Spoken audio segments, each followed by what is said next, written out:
Have you ever considered that an indigenous army, armed mostly with spears and shields, literally annihilated a technologically superior empire in just a matter of hours? This document completely shifts the perspective on the Battle of Isandlwana. Welcome to Strategic Labs. Like and subscribe for more strategic insights. Today, we're diving deep into an incredible document that meticulously breaks down one of the most stunning military reversals in modern history, the 1879 clash between the British Empire and the Zulu Kingdom. All right, so we're bringing a sharp, highly analytical lens to this historical event today, focusing on the top 3 disruptive points of failure for the British military: strategic hubris, operational negligence, and the encirclement trap. To truly grasp the magnitude of this collapse, we really need to contrast the British expectations going into the campaign against the stark reality on the ground. You see, driven by their Victorian-era imperial ambitions in southern Africa, the British fully expected to face an unorganized, primitive force. They prepared for conventional, linear warfare. But the reality? Well, King Setshwayo Zulu Kingdom possessed a formidable, highly disciplined military state. Forged decades earlier by Shaka Zulu, these warriors were incredibly mobile, organized into strict regiments, and they had this deep, intimate knowledge of the rugged terrain. Let's get right into point 1, strategic hubris. The fundamental top-down assumptions made by British command essentially doomed this expedition before a single shot was even fired.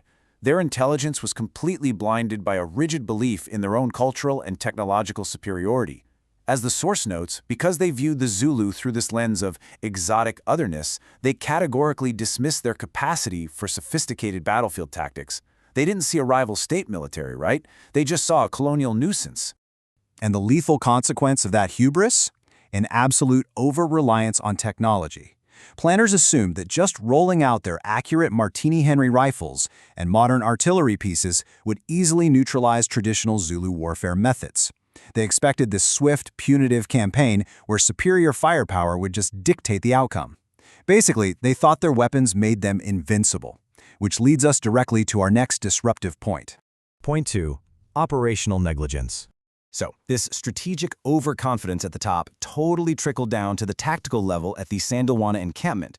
The commander on the ground, Lieutenant Colonel Pauline, sets up camp on this undulating plain near the base of the hill, but he completely fails to construct any adequate defensive works. He entirely ignores the traditional, battle-tested colonial practice of loggering, circling the supply wagons to create a makeshift fortress. He just left the camp entirely exposed.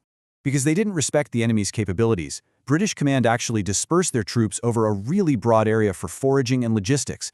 Supply wagons were scattered everywhere, there was zero unified perimeter defense, and reconnaissance was just woefully inadequate. This fragmented deployment meant that when the threat finally materialized, mutual reinforcement between the units was practically impossible.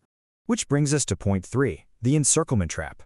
Let's analyze exactly how the Zulu forces exploited all this negligence with a devastating tactical maneuver. They utilized their renowned Horns of the Buffalo formation. Now, this wasn't some disorganized mob rushing a gun line. This was a tactical masterpiece designed to entirely neutralize conventional European linear warfare. It's a system of envelopment that demands precise timing, fluid coordination, and just incredible battlefield awareness.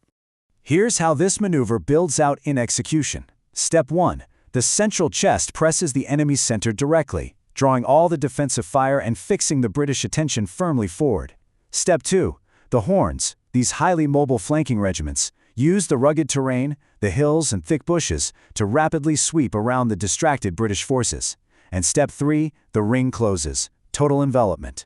Following this timeline, we can actually see the trap spring shut with brutal precision. At dawn, tens of thousands of Zulu warriors approached completely undetected by that inadequate British reconnaissance we talked about. By morning, the chiefs engaged the camp. The British, totally overconfident in their rifles, focused all their attention forward. And by midday, the north and south horns had completely closed the ring. The spatial vulnerabilities of the camp were fatally exploited, plunging the British command into a total communication breakdown and cutting off literally all avenues of retreat. The strategic breakdown. The aftermath of these 3 disruptive points fundamentally altered the trajectory of imperial military history. The Butcher's Bill? Out of approximately 1,800 troops engaged that day, over 1,300 British and colonial soldiers were killed in just a matter of hours. I mean, that is a staggering casualty rate that underscores the sheer scale, speed, and totality of this disaster. The true legacy of Isandlwana is the shattering of the imperial invincibility myth. This event proved, definitively, that massive technological advantage and superior firepower instantly become catastrophic liabilities when they're paired with strategic complacency, poor reconnaissance, and rigid conventional tactics. Which leaves us with this really provocative question to reflect on. How far can military technology really go when an army fundamentally underestimates both its enemy and the terrain? This is just a preview. For the full deep dive, check out our long-form explainer on the channel. See you in the next one.